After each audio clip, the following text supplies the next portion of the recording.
What's going on, y'all? It's BF and Kruma coming out with my thoughts for today. So yesterday, the Supreme Court Justice Ruth Bader Ginsburg, or whatever her name is, I really don't know her, don't care about it, because none of these white folks my savior.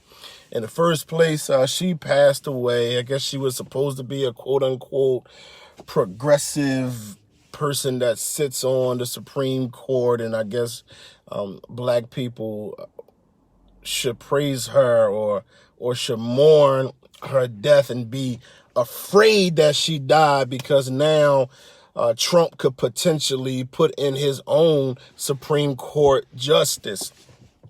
And a lot of folks I'm seeing on social media are saying they're afraid because Trump might put somebody super racist in as Supreme Court justice, and they might undo the civil rights laws and bring back Jim Crow.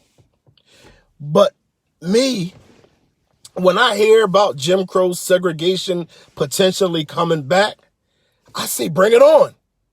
I say it's the absolute best thing that could happen to black people.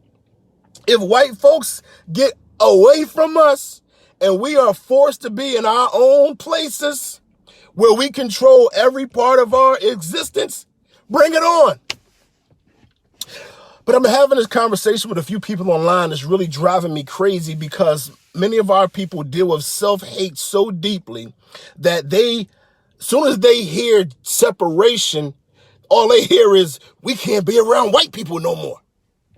First of all, what y'all want to be around white people so bad for? Like, when we really sit back and look back at some of the things that happened in civil rights, we have to look back and see things that were wrong. We got to look back and say, going to a white business, sitting on a counter, letting somebody beat you and spit on you so you can give somebody who hates you your money is not something that we should have done. We got to be able to look back and say that was foolish. Demanding and wanting to be in white spaces with white people was not a good idea. We see the picture of the young black woman, the first one getting integrated into the white school, and she got military people walking her in. If we don't look back at that picture, see those white folks yelling at her, throwing stuff at her, spitting at her, and her having to be walked in by military, and we saying that is toxic as hell, to desire to send your black child to learn and to be educated first by people who hate them, and then surrounded with people that hate them. That's a toxic place to send your children, and that's toxic for black people.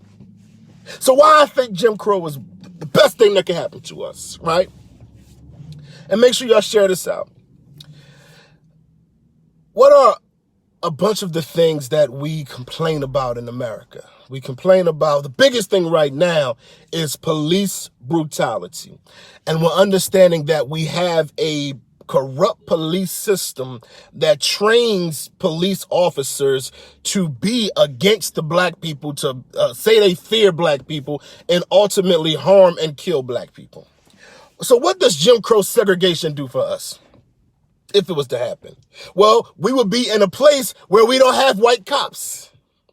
We will be in places where we don't have a white police system that's training up white folks to kill black folks.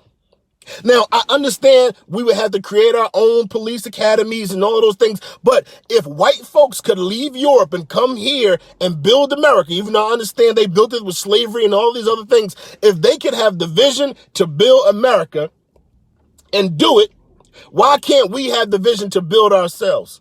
Do they believe in themselves more than we believe in ourselves?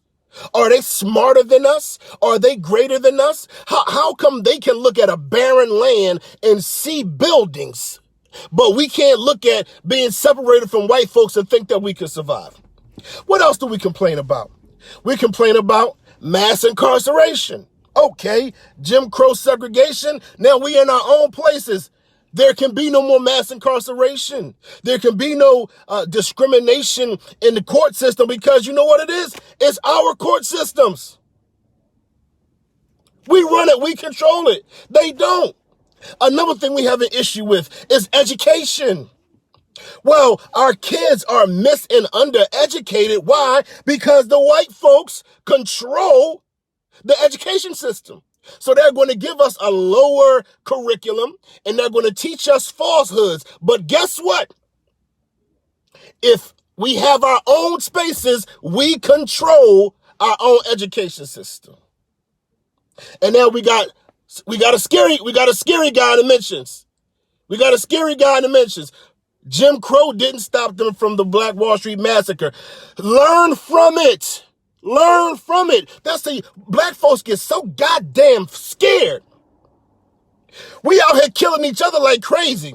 As Thomas Sankara said, a man without a warrior without political education becomes a thug. So we got a lot of thugs, right? But if we give them the proper political education, they'll become warriors that will fight for us. Oh, we got a military. We just got to train them. They just being miseducated in everything that they do, everything that they see, every way that they feel about themselves, every way that they feel about their peoples. Yes, they destroyed Black Wall Street. Streets, because there was multiple ones. Between 1919 and 1921, they destroyed 12 to 15 different Black Wall Streets, but we didn't build militaries. Now we can look back at history and say, make sure we have a military. That way they can't just come in here and kill us.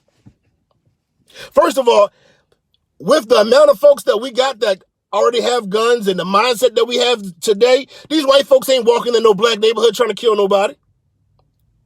These white folks, I'm in South Philly right now. Well, it's getting a little gentrified right now, but they not coming down here going to try to do nothing to nobody down. They know we ain't going for that no more. So all of these issues that we complain about, that we have issues about, if we remove white people, because they are the root to all of the problems, if we remove white people, we then correct all of our ills, all of the things that we complain about. Now, I'm not saying it's easy. I'm not saying that tomorrow we can have a flourishing economy, but if for some reason Trump, and I'm telling you, these white folks will never bring Jim Crow back. They will never bring segregation back the way it was, because they understand that if they do that, they lose the $1.1 trillion that we give them every year. So please do not think that desegregation happened because white folks had some kind of moral epiphany. Desegregation happened because the white folks knew as long as we were alone, we would continue to build our own stuff. Yes, Black Wall Streets were burned down, but what history does not know, right, is that we rebuilt them and rebuilt more. And in my link, in the link in the caption is my book, The Great Hijack. You can check that out, and I break down all of the history in it. Break down all of the history in it. It's time for us to stop being afraid of being on our damn own. Afraid that Trump is going to take us away from being close to the good white man. Come on. Now, I'm not happy about anybody's death, but that Supreme Court justice death don't mean a damn thing to me. Who Trump put in office don't mean a damn thing to me. Because y'all under this facade that y'all think the system is going to work for y'all somehow. It's not. The only thing that can solve the problems for black people in America, as the Honorable Elijah Muhammad said all the time, is separation. The only cure for the problems that black people face in America is separation. The Honorable Elijah Muhammad had that correct 100%. And if you feel like we can't be great unless we're around white people, then think about that. You think we can't be great unless we're around white people. How does that really sound? Go ahead and bring back Jim Crow segregation and let us build all of our own stuff, and we ain't got to worry about the white man doing anything to us.